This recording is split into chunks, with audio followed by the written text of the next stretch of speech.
Ben, are you surprised by how far off the pace the Sauber team has been this season? I know on a couple of episodes of Grit Tonight, I believe it was last month, a few weeks ago, whatever. We were talking about all of the turmoil been going on behind the scenes because while the team is still, Sauber now is going to become Audi, in just a couple of years' times, and there's been a lot of dysfunction going on behind the scenes. Yeah, I wouldn't say I'm shocked. I am a little surprised that they've been this bad. I'm a little surprised that Valtteri Bottas hasn't finished better than 13th all season, and by virtue of the fact that Guan Yu Zhou has an 11th place finish and Logan Sargent also has an 11th place finish, it leaves him 21st in 20 driver championship, which, I guess somebody has to be in that position given what Ali Behrman did earlier this year, but wouldn't expect it to be a veteran like Valtteri Bottas. I think really one of the most underrated drivers of our generation. I still believe he's one of the best number 2 drivers in the history of the sport, at least in the modern era, so to speak. Multi-time race winner, never missed Q3 with Mercedes. I mean, the man is a reliable. I mean, say what you will about him not being able to match Lewis Hamilton's pace consistently. He's still a very good driver in his own right. And it is very frustrating to see him struggling as much as he is here. I know Brock Beard hasn't done Formula Last One articles in several years here, but we'd be writing a article on the Sauber duo here today, which is unfortunate for them again that they can't seem to find the pace right now. Zhou, especially, I feel badly for him not having more pace in that car, but he can unlock, and who knows what Valtteri Bottas' future might hold as well. Like you mentioned, Kobe, a lot of turmoil going on behind the scenes, but at the same time, you feel like everybody would be fired up and energetic that there are good things coming on the horizon with the Audi takeover. So I don't know. I guess it's not too surprising to see them struggling a little bit, knowing that there are big changes that are coming, probably that are already starting to take effect here. But if you told me that they would be the team that was 10th in the constructors, they'd be the only team that hasn't scored a point so far this year yet. It is a little bit surprising to me. I think that, I probably would have told you that would be Alpine based on how Alpine started the year, or maybe Williams or Haas, given their history over the last several seasons. I feel like if anything, when they were Alfa Romeo Sauber, they had a history of kind of punching above their weight on certain weekends, so to speak here. They certainly haven't been able to do that this year, and that's been pretty unfortunate to see. Yeah, I don't really have too much more to add. I think that they've continued to struggle with the wind and other track conditions, and I think it's definitely disappointing for the drivers and the team to be so far off pace. I think hopefully they can make some changes before next weekend, but like you were saying, Ben, it is really disappointing, especially for Bottas since he was such a strong driver with Mercedes. We all know his potential, and we know that he could be so far up there. So I think it's really hard to watch the team struggle so much with their car. Yeah, for sure. Definitely disappointing for Sauber. Like Ben was saying, this is supposed to be an exciting time for the team. They're going to become a full-blown Audi factory Formula One program. Always super exciting whenever a new manufacturer is going to enter the sport like this. But as I've been saying, in the last month or two, we've been having Grit Tonight shows talking about what's going on at Sauber, how they brought in Andrea Seidel from McLaren, and that didn't work out, so they ended up getting rid of him. Then they brought in Mattia Binotto, who he was very controversial during his time at Ferrari because they felt like he didn't really do anything to improve the program. Ferrari just things seemed to get constantly worse behind him and all that. Yeah, so there was just been a lot of things going on with that organization. And whenever I read something in the media about Sauber, is usually negative about how morale is low within the team, and that's not good when you have a new manufacturer like Audi come on board. You should be very excited. And yeah, things aren't going well right now. 2025 is looking to be a lame duck year, so to speak. And then 2026, when the full operation comes on board, people would be very excited to see what Audi can do. But given where they are right now, it's very hard to get excited about a program that's really struggling right now.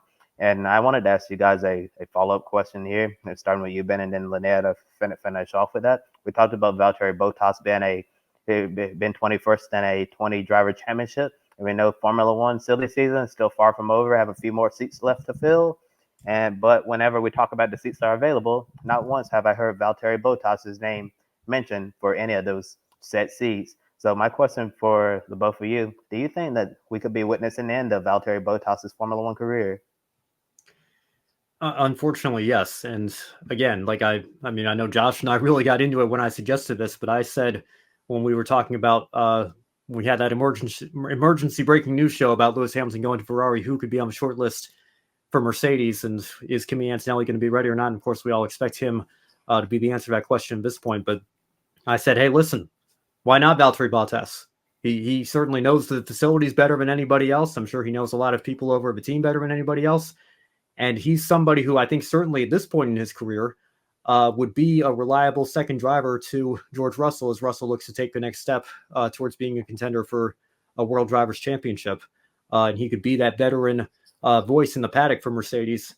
And, whether it's with Mercedes or with Sauber or not, I think, is he ever going to win a championship?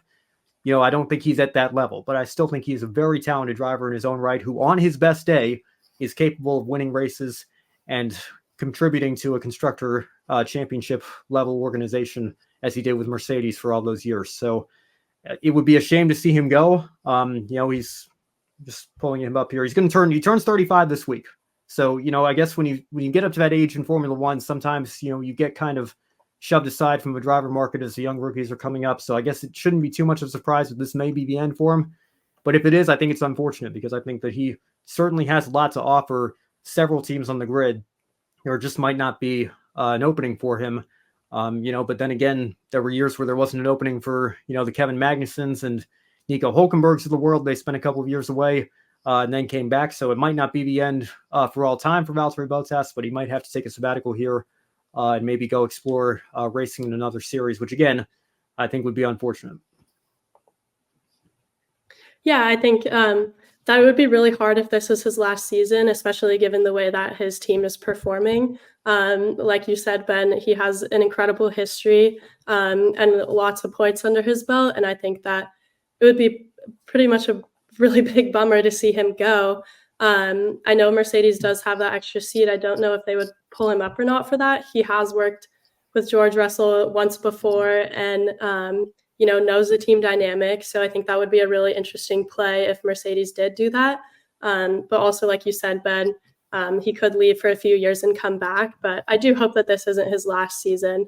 And I hope that they find a spot for him. But it's not looking too great at the moment. And let me just follow up one more thing here, and then we can move on. But just pulled up the stats here. There are 776 drivers that have started a Grand Prix. 115 of them have won a race. Only 35 have won 10 races or more. Valtteri Bottas is one of those 35. So again, say what you will about his, what he says on the radio to whom it may concern, or, being somebody that thinks he can take the fight to Lewis Hamilton, be a championship contender, and then falling apart in the middle of the season, not being able to hold that pace. He won 10 races. I mean, how many drivers can say that they won 10 races, and how many drivers can say that they were a part of 5 consecutive Constructors' Championships? Of course, everybody forgets that Mercedes won it in 2021 with what happened on the driver's side of things, but Valtteri played a huge part in that, and I don't think that can be overlooked when it comes to his F1 legacy. Yeah, definitely. I don't think Valtteri Bottas gets the respect that he deserves. You mentioned, Ben, he went in 10 races in Formula One competition. How many drivers can say, that they've reached that double-digit mark at the pinnacle of motorsport? Most drivers, never win a Formula One race, given the way, this type of racing is. So I think Valtteri definitely deserves a lot more respect than he gets. And it would be super unfortunate if this is the end of his Formula One career, but I think he'll probably have some options to go race elsewhere. I was just reading a month ago, that some IndyCar teams have potentially expressed some interest in Valtteri Bottas' services, and we know silly season in IndyCar right now is pretty crazy. So I wouldn't put it past Valtteri Bottas for landing an IndyCar ride somewhere, and that would totally shake up the silly season on that side of the pond.